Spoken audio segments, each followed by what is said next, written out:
Well, good evening. Welcome, everyone. Welcome to our Fireside Chat, Caregiver Essentials, caring for someone living with schizophrenia. My name is Jenny Woodworth. I'm a licensed independent social worker, and I serve as the Director of Programs for Courage to Caregivers, and I'm so glad to be here tonight. Just want to do some housekeeping real quickly. We are recording our program tonight, but only our presenters will be recorded. We may not have time for questions, but if we do, feel free to add them to the chat. We'll be monitoring that, and they will be deleted following the broadcast, anything in the chat. Know that we did receive questions submitted prior to this event, and we will include as many as we can. We were not able to include them all in this presentation due to time limitations. You will receive follow-up information that will hopefully assist you further. So I'm just going to take a minute to tell you a little bit about what Courage to Caregivers does to support family caregivers. Courage to Caregivers is a nonprofit located in Northeast Ohio with a mission to provide hope, support, and courage to caregivers and loved ones of those living with mental illness. We are now serving caregivers nationwide. So we focus exclusively on the caregiver and see ourselves in the caregiver burnout prevention business. We offer 3 programs, currently at no cost to the participant. All programs are now virtual. Again, we are serving caregivers where they are all over this country. So we have peer support, which matches caregivers in need with trained volunteers or staff who have experience caring for someone living with mental illness or chronic illness. We have weekly coaching groups that are co-facilitated by either a licensed social worker or a certified family peer supporter and another trained peer specialist in group. So our coaching group model provides essential tools to build a caregiver's resilience. So these are staffed by therapists in some cases, but we do not provide therapy or counseling. Again, these are coaching sessions. We also have a breathing meditation group where we have a credentialed yoga instructor that incorporates breathing techniques, light yoga movement, guided meditation, and a deep rest, typically a yoga nidra, because we all know caregivers need more rest. So now I'd like to introduce our panelists for the evening. We have Millie Vine, who grew up in Reno, Nevada. She did well in school, graduating high school with an honors diploma. Being 6 feet tall, she excelled in swimming, basketball, and volleyball. She attended Oregon State University on a small rowing scholarship, but she wasn't competitive enough. She wrote this herself for the record, so dropped out the sport after a year. She then became involved with the College of Food Science and worked in the campus creamery, where she placed second in a school-wide whey byproduct competition, competing against grad students. About her junior year, her grades began to drop, but they thought it was depression or anxiety. In February of 2015, she suffered a psychotic break. She had to withdraw from school, move home, and make some life adjustments. During her sophomore year, she adopted a kitty, and 4 years ago, she adopted a boxer she trained to be a therapy dog. Having grown up with pets, they have served an important part of her meaningful recovery. Jackie is a retired school teacher, but she went back for a 1-year-only position this year.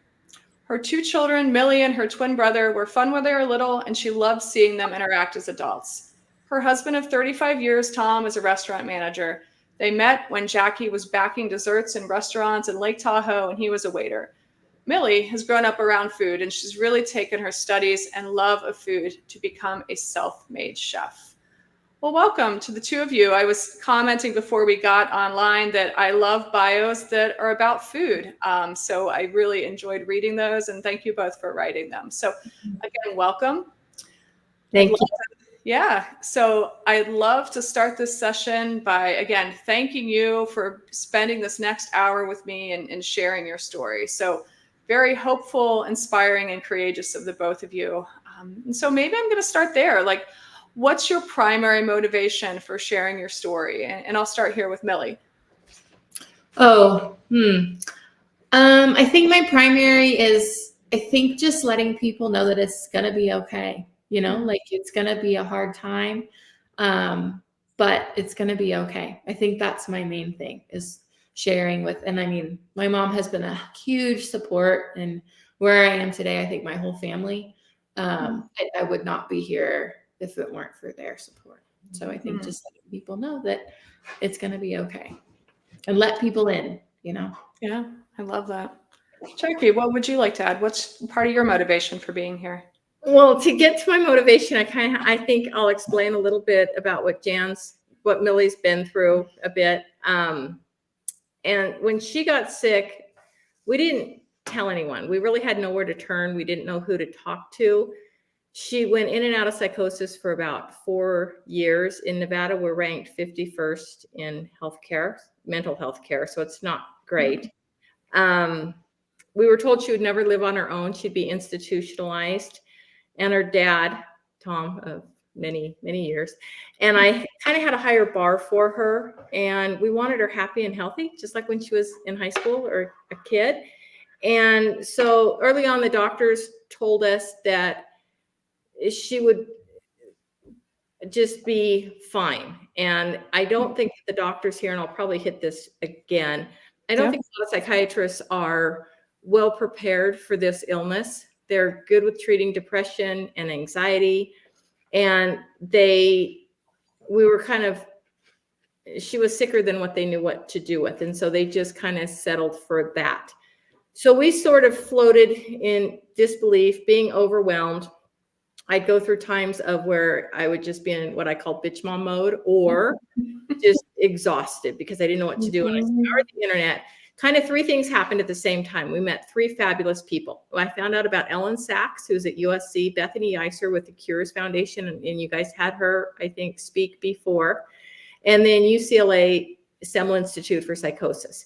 We went to Dr. Sachs's Living with Mental Illness at USC, and there were panels where we found out that people who have this illness can exist and have perfectly fabulous lives.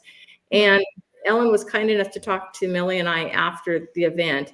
And Millie asked her, what would you recommend of all the things you've gone through? And she said, get on clozapine. It's well worth the blood test. Then when we got home, we contacted Bethany. She responded immediately because she is Bethany. And she explained clozapine to me. She's on it as well. Then I found Semel Institute for Psychosis, and Dr. Martyr met with us. We took her down to UCLA.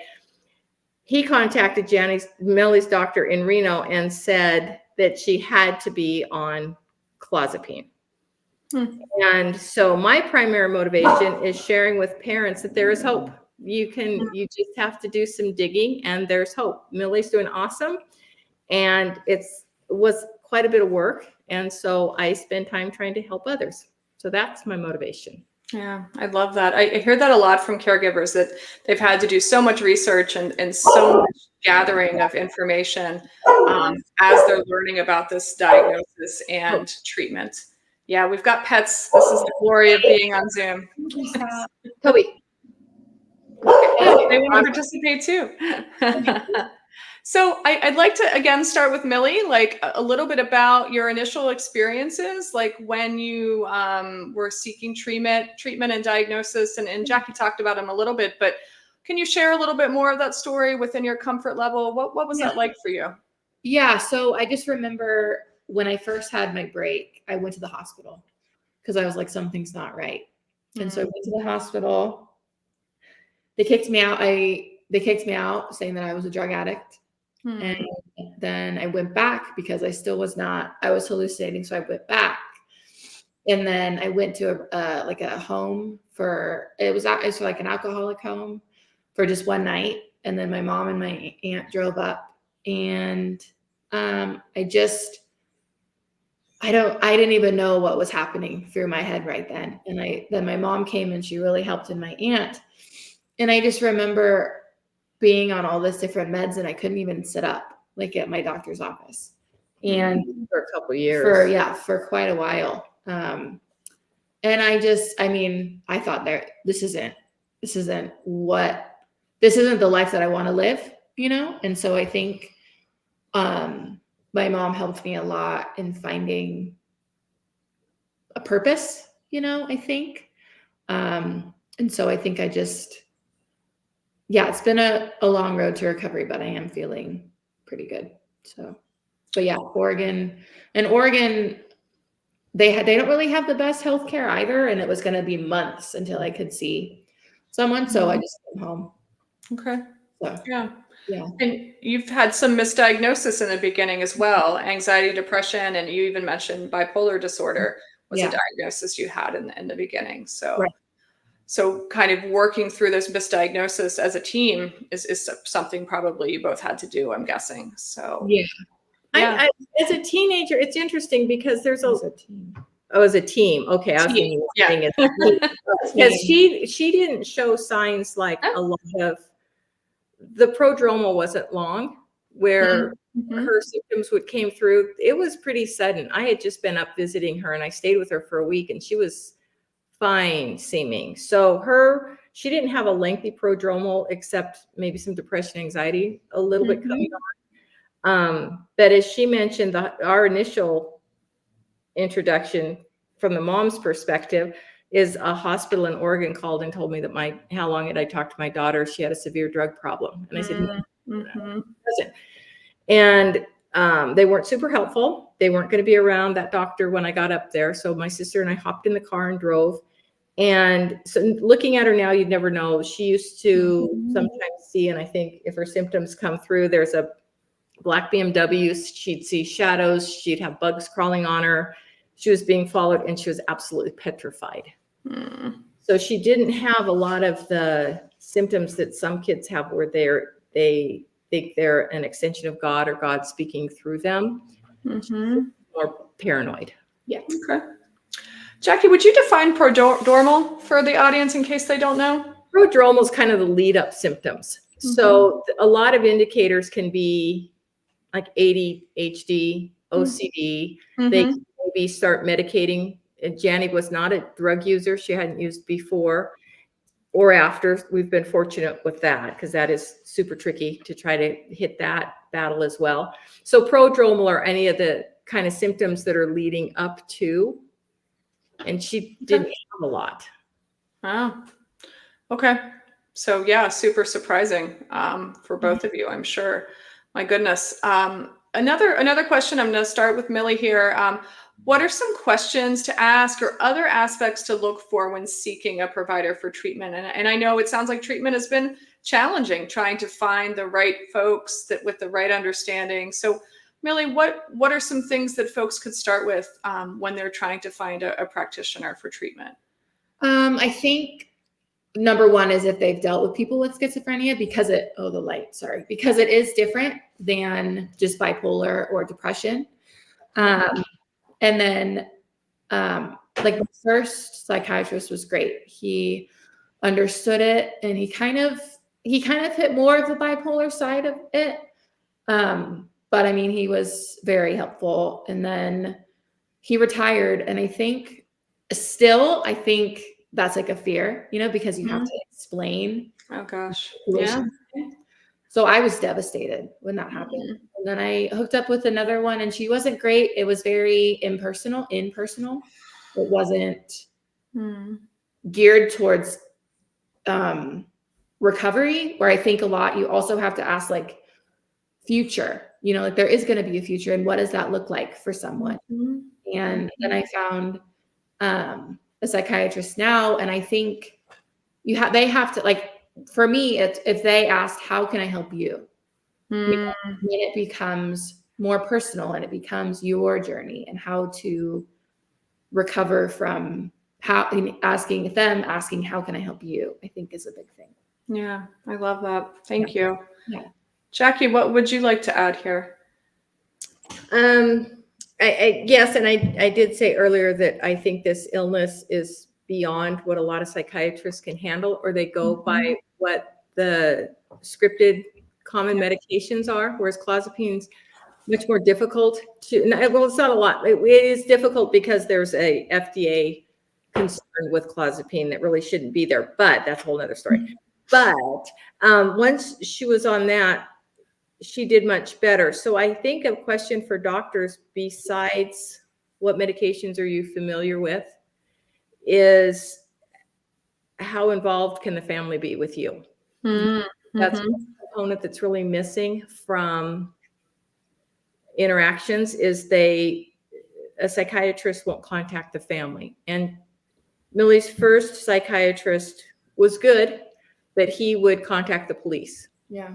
And he wouldn't contact us. Whereas her current psychiatrist, we've had him for 5 years, I guess. Wow. Now. He started calling us, and he just said, "Hey, Millie's not in a good place. Can you make sure you're with her?" So asking about family involvement and not having to worry about the HIPAA rules. And I credit Millie's success with her team. She has a psychiatrist she very much likes. She's had some great counselors. Her general practitioner has been really good with other medications. She has a personal trainer to help with her fitness, and then friends and family. Great. So you've had, this is takes a whole team to support someone with living with schizophrenia. So well, and I also think, so my trainer, I have a trainer. When I was a junior in high school, I was playing volleyball and I blew out my knee. Oh, okay. And another friend of ours suggested going to this trainer. And so I went to him, and he has 3 kids. He had 3 kids over the time that I got to know him, and I babysat all the kids. And after I started going back to him after I got this diagnosis, and he was like, "We're going to get you back," because he knew me before, and he's like, "We're going to get there." So he's been great. Yeah. That's great. Yeah. I mean, it's all connected, so it makes sense. And mental health, physical health, these are all important. I wanted to, as I was kind of reviewing the notes that we talked about, sounds like you guys have had a family counselor that all of you have been able to meet with, and we may talk about this more, but that's pretty amazing. So let's move to the next question, because I think it can be challenging, because Millie, your diagnosis was when you were over 18, right? So this is where we hit a lot of caregivers saying, "I want to support an adult child. They don't want me to help. They don't want to talk about this diagnosis. They don't believe this diagnosis." So let's get into that a little bit. What do you all think? And I think I start with Jackie with this one. Yeah. What is the best way for a parent or other caregiver to be involved in treatment, especially in a case like this, when the person receiving that treatment is over 18? Well, the term when the patient doesn't accept their diagnosis is anosognosia. Thank you. And anosognosia is a real thing, and it's not just a denial. It's not an ignorance. It's the brain truly does not believe they're ill. And again, we were fortunate with Millie because she wanted help. There were times when she would go off her medication, but she also wanted help. If you look at the HIPAA laws for mental illness, there is a caveat that is often overlooked by psychiatrists, and that is that within the HIPAA laws, you can go online and find it. I could find it, but I won't. And it says specifically that the HIPAA laws exist to protect the patient. However, if it's in the best interest of the patient, the family needs to be contacted, or the caregiver. That is often overlooked. And as a psychiatrist with a family, I would think they would really want the family involved. It takes the whole team. If I'm going home with my daughter, but she's getting information from the psychiatrist, I should be aware of that as well. As a school teacher, it's the same thing. I don't just deal with the kid, I deal with the parents, even after they turn 18, because the illness kind of sends them back to being young again. And so I think the coordination would be super important. Okay. Yeah. Millie, is there anything you can add here as someone who's been, not the parent or caregiver, you've been the person living with the illness? Can you add anything here? Yeah, I think let your parents in. I mean, I was so against it for so long. And I think that term, I know we've talked about it, my mom and I, trust. I didn't have any trust with them. And I think that was my biggest hurdle, is like trust. And I think I got through to my brother. I have a twin brother. And I think I let him in first before my parents. And he just said, trust them. He's like, they're not against you. They're here to help. And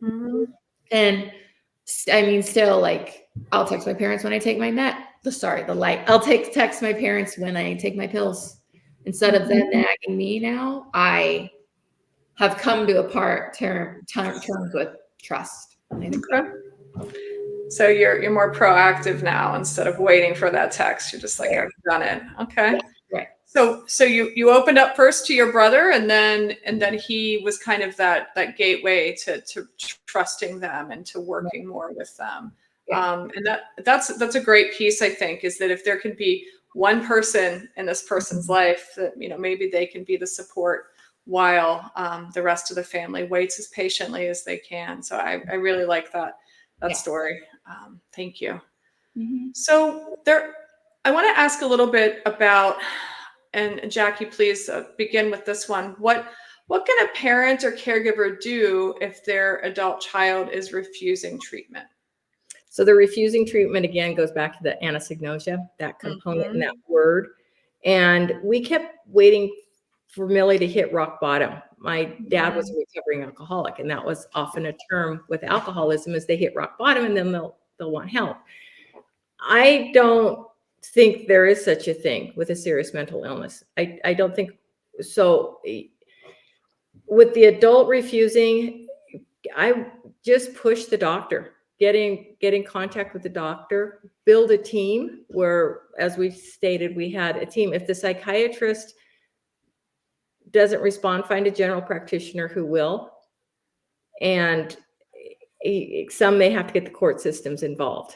And I've watched a couple friends whose kids are there's a gal down in Las Vegas, her kid's in jail right now. And it's brutal. And we didn't have to experience that, but become the expert. Okay. That would be. Thank you. Yeah, you've taught me so much in our conversations. So I know you are an expert in supporting someone. Millie, anything you'd like to add with this question here? I think having a routine and like getting up within the same hour. I mean, I love to sleep in, but doing that and then taking your pills at the same time every day. I have to interject because this is hysterical for me. Your dad spent so much time saying, get into a routine. Yeah. What you have to do the same thing every day. My dad is quite the routine fellow. So to hear her preaching was really, he would be entertained. Yeah. Well, I hope he's Tom, right? Tom, I hope you watch this recording and you go, told ya. We call those life lessons with my kid. Hey, this is just a life lesson. So life lesson is getting up in the same hour. Yeah. Taking your meds. What else? What are the other things that have supported you in your routine? I think just developing a plan of I write down what I want to talk to my therapist about. So I have a running list because I don't have the best memory. And so I have a running list of things that I want to talk to her about, and she loves it. I think also if you're really struggling in the beginning taking medication, try an injectable. I did that for a while because I didn't want to take the pills. Mm-hmm. I am on pills now, but that was a kind of a good mediary type thing. And then also I think on kind of that having a routine, wait an hour. Things change. Fighting with your parents, wait an hour, go take a shower. I think go from hot to cold too. I think waiting an hour is a big thing. And I think a lot changes within an hour. So, okay. Yeah. Excellent. Yeah. So what can someone living with schizophrenia expect when seeking higher levels of care? So maybe like an IOP, so an intensive outpatient or residential. What can they expect from that? And after an intensive treatment, what are some of the best ways to maintain the gains made in treatment? So kind of a two-parter. Millie, we'll start with you. Yeah. So I think it's hard to find the right one. I went somewhere and it was a female and male one. It was more driven to alcoholism. But it was very rigid. You did your chores every day. You took pills, you went therapy every 2 types of therapy every day. And that was hard for me. And it was also with a bunch of men, which I grew up with a brother, so it's fine, but it was also more challenging, I think, in that regard. And then I think finding one, let's see, it's not your fault. You know, it's like not, if you don't find something that works for you, it's not your fault. And it doesn't have to be forever. It's not your whole life. You know, it's not who you're going to be for the rest of your life. You can recover and you can feel better. And I think once I did that, I started working in restaurants following my parents' footsteps.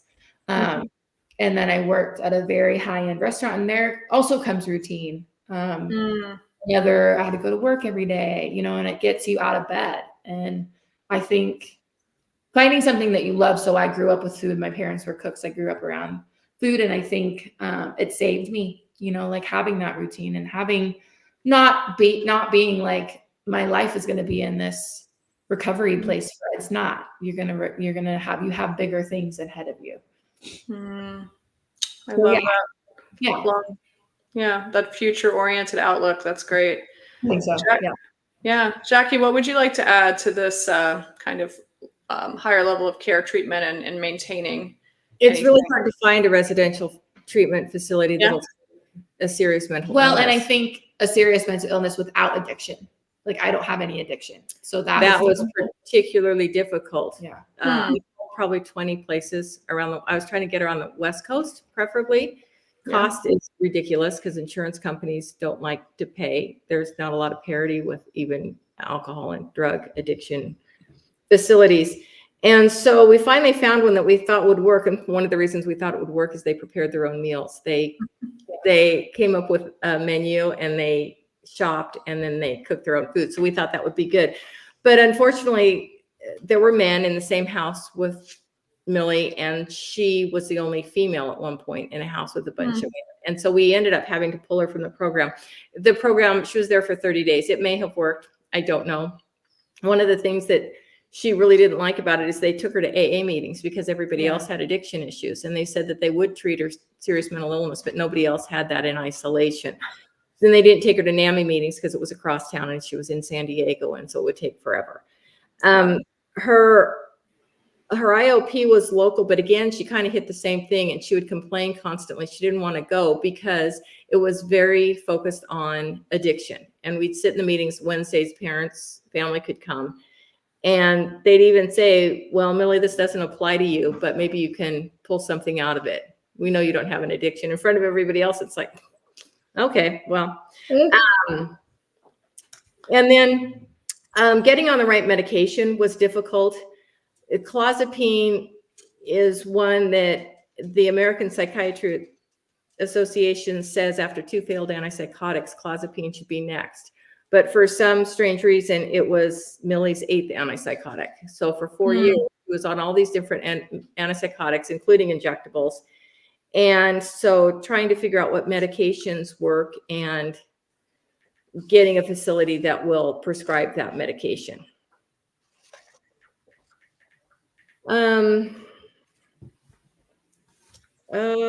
So let me think. The rest of what did I not hit on that?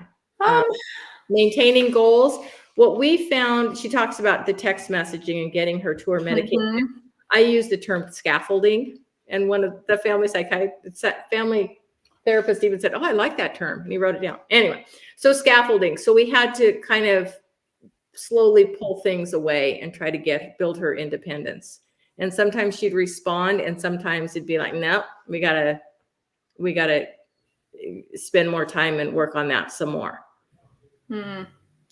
I love that image of scaffolding. I've never heard that before. That really, it seems to apply pretty well. She was, and you asked at one point when they come out of treatment, how do you help them? And pretty much treat them as though they're still in treatment is kind of what we did. And then she wanted to live on her own. So it was like, and her doctor said there's no way she can live on her own.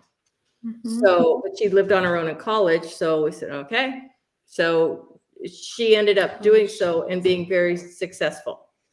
And purpose, in addition to her restaurant and her cooking, because for a while she didn't want to ever cook again. She had adopted a kitty when she was in college. And that was a huge purpose for her. And then she has a cousin who's 13 years younger. And she told me that I would be able to handle it if she hurt herself, but her little cousin would not. And that's very true. So again, that was her purpose. She knew that little Clara wouldn't do well if something happened to her. And then finding friends, it's interesting, as part of her team, her friends are kind of off doing their lives, and I don't know that they completely understand what she's going through. I have a few. She has quite a few friends that have been great, but they're just doing their thing. Yeah. Older friends, like my friends who have been through things. One of my friends' husband passed away from cancer. Another friend has MS. They've been great, and they've helped her a lot. So finding those old lady friends that she can relate to, I think, has been very helpful. Okay, thank you. I just have to interject. So I have this Please quote. interject. I love that you're in the same room and you can do it so easily. So please. So I think I have this quote that means a lot. I think when you're struggling, you want to be perfect in everything that you do. You know, you want to. I think this quote: "Don't let perfect be the enemy of good." You know, like you can be good, and you don't have to be perfect. You can be good at something, and it still counts. You know, so I think, yeah. And so I think, you know, I just think that's a great quote. Like, don't let perfect be the enemy. You're good. You know, you can be good and it's fine. Yeah. You said, don't let perfect, what? You cut out for a second. Don't let perfect be the enemy of good. Ah, okay. I love that. Don't let perfect be the enemy of good. That's a great quote. Great recovery quote. Yeah. Let's see, how can caregivers best support? And we've touched on this quite a bit, but you know, you've had, I know, well, it sounds like she was getting treatment in a whole different state at some point, but now you guys are local, very close to each other, obviously. But how can caregivers best support their children treatment journey? It's hard. We were fortunate in that she did want help most of the time. There were times when she didn't. When she was hospitalized, either short-term or long-term, I am sure I cried every day a lot. And she, depending on the facility, she would have access to the phone or not have access to the phone. So if it's a distance, then I had to take her phone calls. But at one point when she was in the month facility, I had to ask the facility to try to get her not to call me. And they said that really wasn't part of their protocol, because I don't think it was good for either of us to sit on the phone and cry a lot. There are some organizations that can be helpful. I did not rely on NAMI, although I know NAMI can be great. Schizophrenia and Psychosis Action Alliance, it has a good program, and Treatment Advocacy Center, especially if they're having to face some legal issues. Treatment advocacy can be quite beneficial, is my understanding. I didn't have to go down that route, but a lot of people talk about it. Okay. Great. Millie, anything to add here with this question? What's the question again? I can ask you again. It is, how can caregivers best support their adult children and their treatment journey from afar? So I think, I would call her and cry all the time. But then I think I learned, like, you have to have boundaries. And I think there's a fine line between helping and controlling. I think that that they're not necessarily wanting to be controlling, and you just have to figure that out. Like, they want to help you, but they don't have to be controlling. And then I think that I started slowly building my independence. Like, I lived in an apartment. I was living at home, and then I was like, I got to move out. So I was living in an apartment, and then now I live in a house. I've been there 7 years now. My patio's getting fixed right now at the moment. And my dad used to watch me all the time, every day. Have you taken your meds? Have you taken your meds? Have you taken your meds? And so that was a little bit annoying. And so now I think that So I think that we have boundaries now. And I think that, like I said earlier, I text him when I take my pills, and it doesn't become like this power struggle between us, which I think we've kind of come to that resolution. That's great. Thank you. So I would say we've touched on this a little bit, but this is a really, we want to focus on hope, and you two are such a great example of that. But If you were to give advice to a family caregiver and a person living with schizophrenia just starting this journey, what advice would you give? Let's start with Millie. I think I'm going to go back to trust. Yeah. I think that's a big thing. And your family and your friends, you don't. And I have I have one friend who has been great, and I'll call her anytime that I need to. And she said, if you tell someone they're not your friend, you don't need them in your life. Like if you tell someone that you have it and they reject you, it's not you, it's them. And I think that she told me that. And then I think also me getting educated in what it means to have schizophrenia. It's not your, know that it's not you. It's not who you are. And so I think that me getting a little educated on it. Which you're breaking up just a little bit. Oh, sorry. What did you say? That was hard because you didn't really I didn't want to. Yeah, I didn't want to. No. You didn't want to what? Just to clarify, to learn about the illness at all. Yeah, you didn't want to right. okay. Personify me. Like it's not like I have so many other things going. It's not like I have this great job.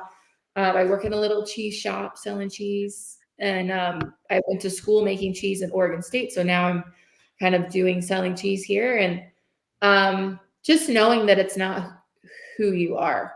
I think it's a little tiny piece of you, but it's not who you are. And I think finding what works for you, I don't know. I think that it's just trust again is a big thing. Okay. I love that. If we could make that part of the title of this presentation, trust. That's a great word. Yeah. Jackie, anything to add here on this topic of, this kind of what advice you'd give to a family caregiver and a person living with schizophrenia starting that journey? Read, research, and become the expert in the room. I had several doctors, caregivers say, you know more than anybody else. That Me too. I don't want to, and I shouldn't. I don't really want to.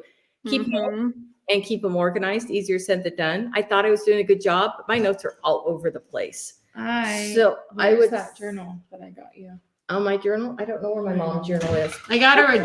Got me a journal. Anyway, she writes so much. I bought her a journal in it anyway. So yeah. So that would be my thing, and to try to find groups that support not just your child but yourself, because some of the friends are going to do the same things that they just don't get it, and so we have to find the friends that do, find the experts, find the parent groups, and just learn. And I think the internet makes that a lot easier than it would have been 20, 30 years ago. 100%. Okay. We did get some questions in, so I'm going to just take a look and see whether there's anything I can I'd love to talk a little bit. I feel like we've touched on family, like involving the family through maybe family therapy. I'd love to talk about, again, with kind of trust, hope, motivation, like how do you keep all of those things together on this long haul of living with and supporting someone living with schizophrenia? Millie. Ooh, the long haul. The long haul. We're therapists. Yeah. Okay. Was very positive gal. So I think that helped. And then she got us to the family counselor, Frank, and they also worked together. So, and we did have a couple sessions with both of them and the whole family. My brother he was in Florida at the time, and he would Zoom with us. So we'd Zoom him in. Great. And Tom and I went to many of Millie's. Can you repeat the question one more time? Sorry. Sure. Yeah, I was kind of glossing over that. How do we involve the family? What I'm talking about now, and again, this is probably part of it, is like, how do you keep motivated as you're kind of like, all right, this is going to be a lifelong serious mental illness. Like, how do you keep motivation and hope in this journey? I think that my job has a lot to do with it, because I was just talking to Anita, my friend, and I said, most days I feel like crumbling. I feel like knocking me out of bed. I don't want to do anything.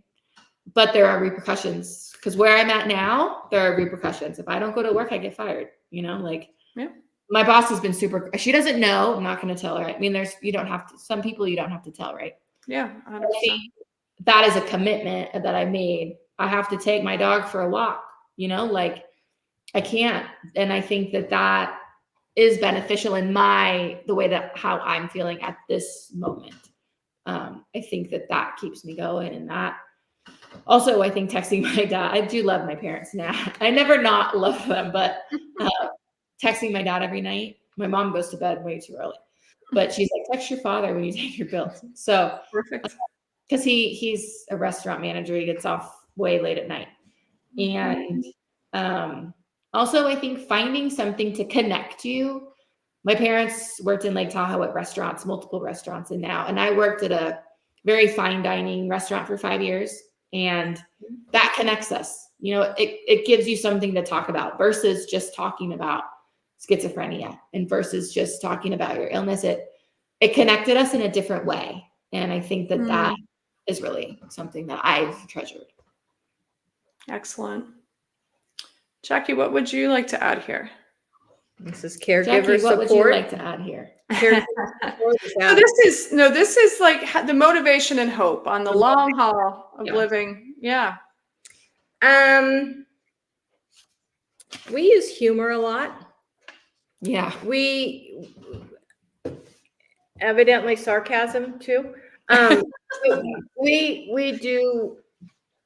use a lot of humor. So I think that has been helpful.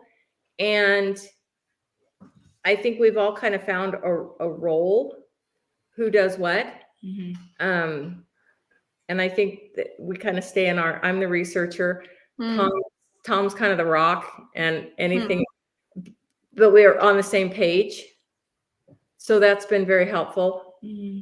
I think it's great. Staying hopeful. Yeah, I think so. I think, and again, finding purpose and having some fun things. Her dog has been huge. She took her dog she's still taking the dog to dog classes. She goes to puppy class. She's 3 years old and she still goes to puppy class. And she still needs it. But she trained her to be a therapy dog. Oh, I love that. I think anytime her counselors all said she should get a dog, get her a purse puppy that she can take everywhere. And back to my trainer I babysat for, he had a boxer and I dog sat Reagan for forever. And he said, if you get a boxer, you can bring her to the gym. So try to go every Monday, Wednesday, Friday. And she comes to the gym. She gets her bully stick. She eats it. Awesome. And then walks around from person to person. And if I don't go and I don't bring her, where's Piper? Where's Piper? So I think that the dog and her kitty have also provided a lot of hope and joy for her. Agreed. And that purpose. So I also want to share, there's a great quote from Tom, who's not here, but he said in answer to this question, stressing the positive, recognizing improvement, realizing the importance of medication, and keeping goals long-term and short-term in mind. I love those ideas also about keeping motivation and hope at kind of the forefront. So thank you, Tom.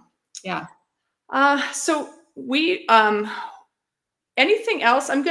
You shared a lot of resources. Jackie, as you can probably tell, has, again, done a lot of research that she hasn't wanted to do, but she's done it. She's doing a lot of mentoring for organizations. Anything specific you want to touch on those? Because I want to share the resources as part of a follow-up email, just because, again, you have so much knowledge and you shared so many great resources with us. Anything you want to touch on that kind of, how you're serving, supporting other caregivers right now? Well, one thing I thought of, to go back to that last question of finding hope, it's recognizing the small little improvements. This is a long haul and it's a long road. So again, back to her cooking, when COVID hit, she lost her job in the restaurant. My husband's a restaurant manager. He lost his job. And the restaurant was offering they were amazing, this place. And they let me go in and work for her when she was unable to do so, or I could work with her. So they were pretty amazing. And I still consider both of them friends. Oh, they're awesome. I work the farmers markets on Saturday and Sundays. My old boss comes to the farmers market all the time, and she just says, "Hey," and so it's good. And she knew everything because what she just said. You would work for me, and they were fantastic. So Millie started catering with COVID. People knew that she could cook, and they asked if she could cook some meals for them because they were trying to homeschool their children and work, and they were going cuckoo.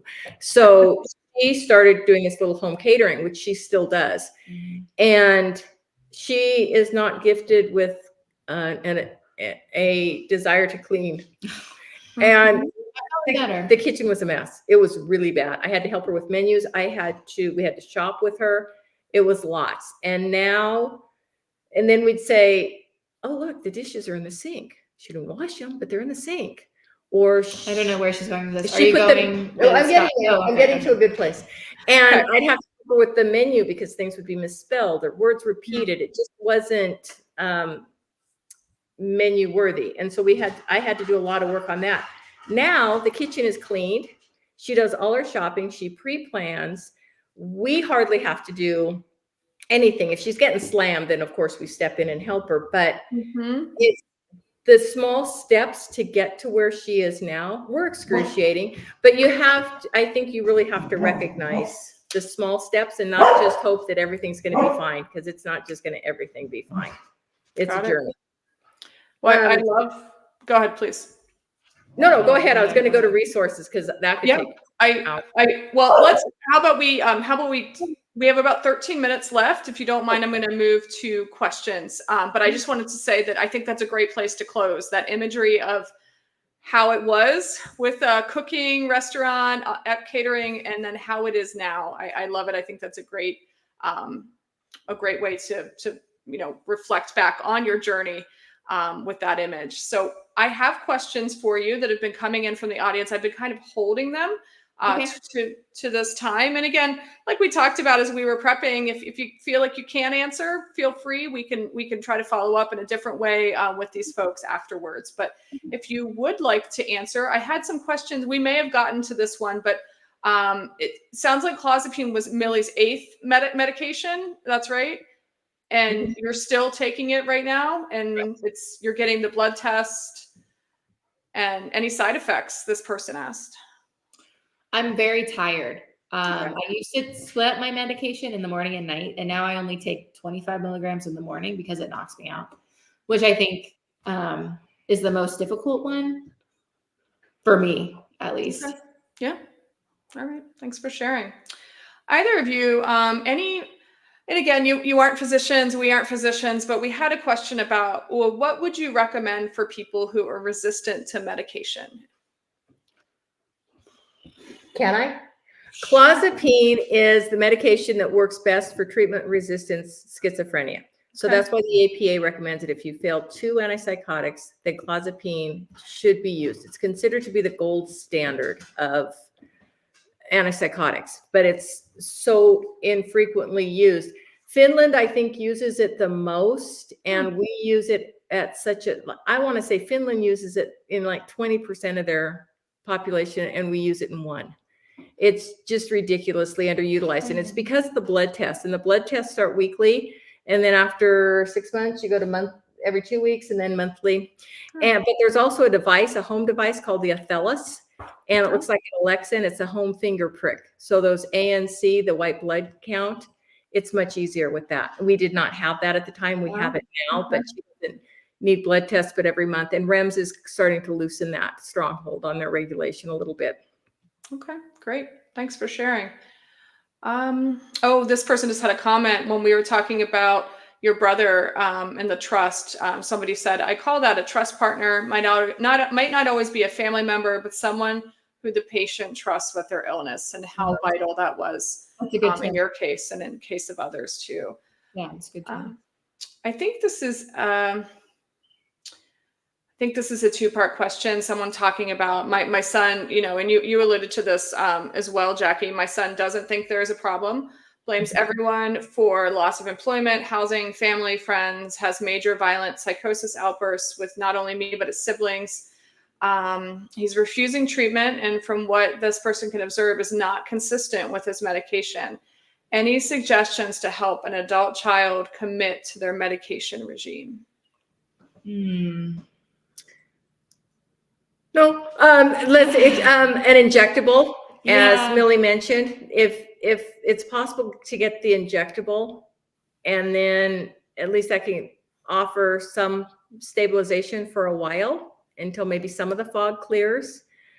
Again, I think the care team, the doctors, the providers, having a positive attitude. The doctor at UCLA, the way he presented clozapine and the way Ellen Sachs and Bethany did was much more positive. Instead of you have to be on this, you're going to feel so much better if you could get on this medication. That I trying to find a provider who can be very positive in presenting the medication. Yeah. And having that kind of peer support that was so, these folks that were telling you, like Bethany, this is what I'm on. So maybe, helping seek out other people who are on this medication and talking about the benefits, not just prescribers, but other people who are receiving the medication. Let's see here. Just some comments. I think these were all answered in the chat by other participants. Just a comment, and I don't know whether you can add to this one. Our son reads too much. I don't think it's always the best sources. He believes it's still a guessing game for the experts, such in the case of finding and exploring medications. Either of you want to speak on that? Again, you kind of made it clear you were a fan of the clozapine, but any comments for that person? I agree. The internet is so scary. Yeah. You read the side effects, it's like, oh my gosh, no, I don't want my child on this, or the person themselves that don't want to be on it. One source, the Cures Foundation, Bethany does have survivors. Those Millie's on the site also, but there's quite a few people who are in recovery who are doing very well. And she has essays on her website, maybe reading through them and trying to find something that would interest your child specifically, male, female, whatever. It's a good idea. Cooking, maybe there's a hook in one of them. Her book Awakenings has more of those. And so that's a good source to maybe have the person read positive stories that, you've been dealt kind of a lousy hand, but we can do this. Okay. Yeah, I really like that. Finding resources, and again, trusted websites. I think you're right. You can go down a rabbit hole and maybe not come back on the internet. So yeah, I think, and again, we'll share some of these that Jackie shared, some of our own resources at Courage to Caregivers that are reputable, that it can be helpful instead of, kind of causing more anxiety. You may or may not know the answer to this. I don't know. Is clozapine the same as olanzapine? No. Ah, okay. You guys do know, and you both said it in unison. Okay. Okay, olanzapine was one of the medications that Janelle was on. It was the last antipsychotic that she was on. They are the most similar of antipsychotics. So a lot of the side effects are consistent between the two. One of them primarily, the worst one, is weight gain. But olanzapine is supposed to be one of the better medications. And she was on olanzapine and clozapine for a while. And I found out from another group that will be referenced in my sources, Team Daniel Running for Recovery, that clozapine works better by itself. So we had to titrate her off of the olanzapine, which is also Zyprexa, and get her off of that. And then once she was on the clozapine by itself, she did do much better. So clozapine is the same as Clozaril. That's what you might see. Yeah, one's generic, one's brand. Okay, got it. That's helpful. Thank you. Wow. This is a tough question. This is a person who sounds like they've had a lot of experiences with some negative experience with mental health agencies. So any advice for this person? It sounds like that every time that they've tried to contact a mental health agency or even physically taken their son, I'm assuming a person over 18, and they've taken him to a facility and we're told, well, if he doesn't want to change or if he doesn't care, that they can't do anything about it. So then he returns to their home with maybe in a violent psychotic state, with potentially younger siblings. any support for that person. They're feeling really frustrated about votes and tax paying for money for mental health when the dollars don't seem to be helping folks who are actually in need. I know that's a big one. So any advice? Hard, and the laws aren't really in our favor, starting with HIPAA and how they won't communicate with the families, the parents. I've talked to doctors who would just sit there and say, well, hypothetically. No, not hypothetically. My daughter's not well. I'm done hypothetically. I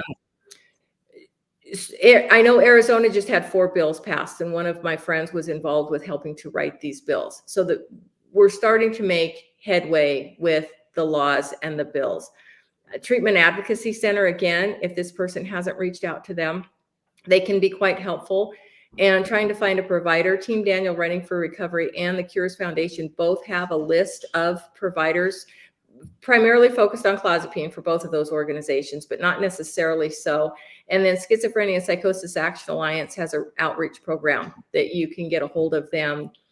And we're kind of starting to, one of my groups is kind of starting to go state by state, and we're kind of trying to mobilize by state. So she could get on Team Daniel Running for Recovery site and find her state and try to find a provider within the state that kind of has been vetted by either the Cures Foundation or Team Daniel.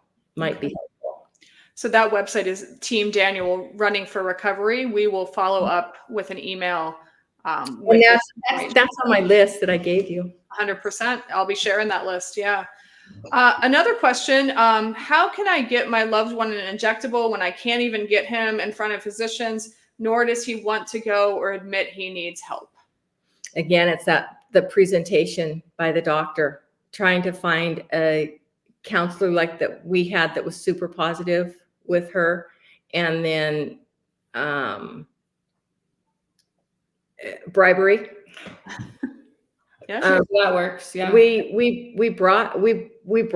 We weren't, it's almost, and not an insult to Millie at all, but it's almost like they become children again, and you have to revert back to bribery. And our family counselor, I thought he was kind of like not a real bright fellow when we first started going to him. Do you remember how often Frank would ask you how old you were? No. So she was like 25, 26 then. And he would say, well, how old are you? And she'd have to say, I'm 26. Well, since you're 26. Oh, yeah. No. And I thought, okay, this man is not tracking. He's not reading his notes in between before we walk in the door again. He was doing it, I believe, he was doing it on purpose to try to get it through her head, her age. And so I think, again, back to Bethany's articles where you can show some examples of people, because we couldn't find anybody living with this illness who was doing well in our area. Nobody talks about it because they're afraid of the stigma. So I think trying to find a role model out there, and maybe those essays can help on the Cures Foundation. Yeah, I appreciate that. I think that, that normalizing things that are stigmatized, that's really kind of what you're talking about. I mean, people don't tell their stories. And so part of what you've done tonight is normalizing seeking help and asking for help, and then trusting both the people in your life and the process. So I just want to say we're gonna close up here. I think I hit most, or if not all of the questions. If I didn't, please follow up with us. Again, we're gonna follow up with an email, and please reach out to us for more information. We will have all kinds of information, both about what we do here at Courage to Caregivers, and then Jackie has some great resources that she's gathered through her experience here. And we will also link the calendars of both myself, possibly Amy, our certified family peer supporter, and Christy Horner, our executive director, if you'd like to reach out for more conversation after this conversation. So Jackie and Millie, again, thank you so much. This has been fun, which I never thought I could say about a conversation about caring for someone living with schizophrenia, but I can tell you guys love each other and trust each other and support each other. And so I really enjoyed being here. Thank you so much. Thank you. Thank you for giving us the opportunity. Yeah, thank you. Yeah. Great. And thanks to everybody else on this, watching this video. Take care. Good night. Thanks.